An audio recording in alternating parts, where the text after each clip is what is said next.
Hey, what's up, Ragnarok fans?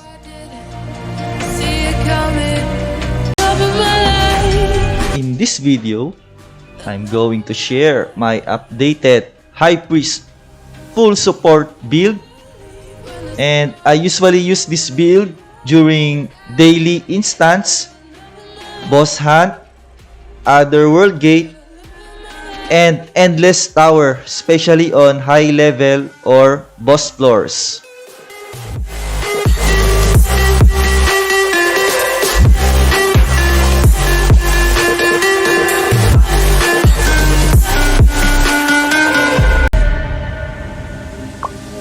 Now here are my stats without my pet turned on. Now if I'm going to turn on my pet, my HP is 266,000, M attack of 4.5k. So my haste is 1.4k, but my final haste is around 25%.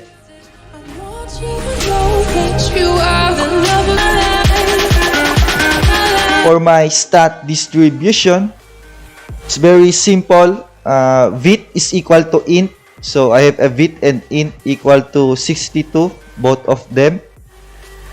And my suggestion is that do this if you can use Sanctuary and Colosseo Heal with no delays or minimal delays. So if I use my Sanctuary, you can say that level 10 Sanctuary has no delay if I use it.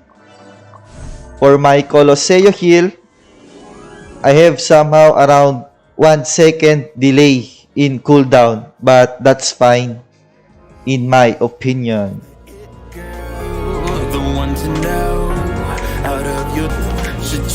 If let's say you are using level 10 Sanctuary and the cooldown is greater than 3, and if you are, say, using Colosseo Heal and the cooldown seems to be above level 4 or above level 5 seconds, then you need to still keep on using the DPS debuff preset for the additional dex in your stat. So just take note of my haste value and my final haste value.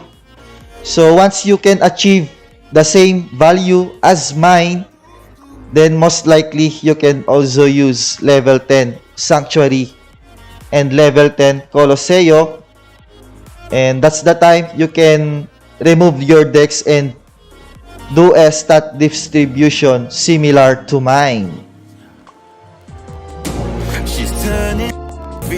For my equipment, of course, I'm still using a golden spike set tier 3, and just a few more upgrades and I'll be able to unlock the tier 3 upgrade awakening. So I'll just be showing to you now my enchants and cards for your reference. So for my weapons, I'm using triple Sidewinder card, and I'm going to replace dex enchants with either int or vit.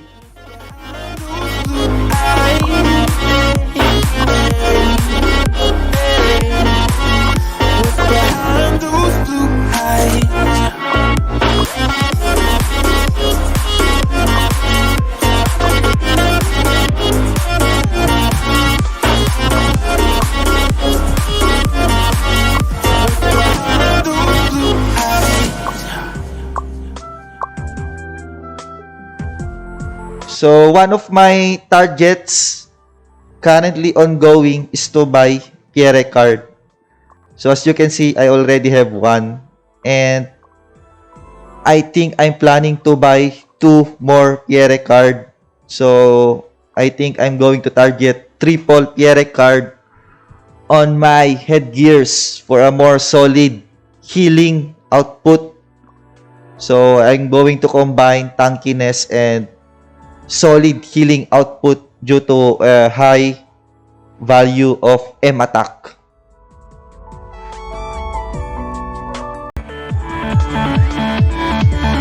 And here are my skills for your reference.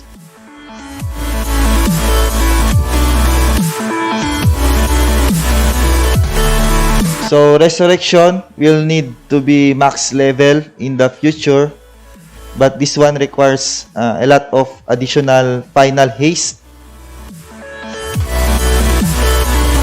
Magnificat to max level. Angelus and Assumption to max level, but least priority.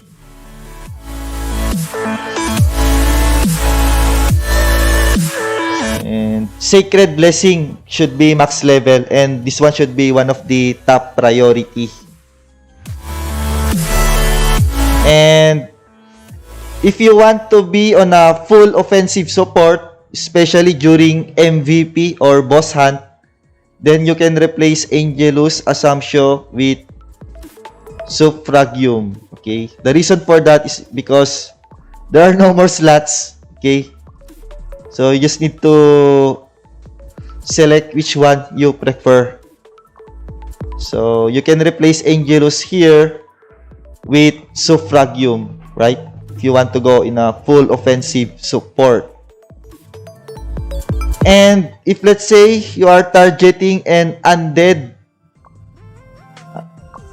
boss, what I usually do is I take out this Magnificat and put Aspertio to buff my physical DPS classes, right? And now here are the auto battle settings. So Sacred Blessing should be in manual. Use this when you are about to die. Resurrection, you can use it in either manual or auto, but it's not good to use this in auto if you are fighting an undead or evil boss, because he will keep on using Resurrection on that boss.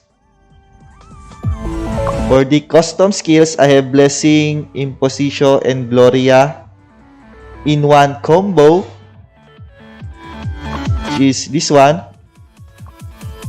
I have Colosseo, Light Blessing, and Angelus in one combo, which is this one. For my pet, I'm only using 2, and I level up their favor each and every day.